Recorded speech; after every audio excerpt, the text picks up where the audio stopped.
श्री स्वामी समर्थ. स्वामी चरित्राचे अध्ययन कसे करावे? पहिला अध्याय, दुसरा अध्याय, तिसरा अध्याय. पहिला अध्याय आहे पूर्वजन्माची कुकर्म नष्ट करण्यासाठी.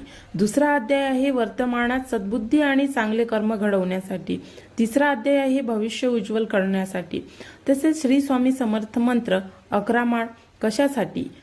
पहिला गुरुसाठी, दुसरा मातेसाठी, तिसरा पित्यांसाठी, चौथा पितरांसाठी, 5वी माळ काम, 6वी क्रोध, 7वी लोभ, 8वी मोह, 9वी मंद, 10वा मत्सर आणि फक्त 11वी माळ आहे ती स्वतःसाठी. कारण आपली पायरी ही 11वी पायरी आहे.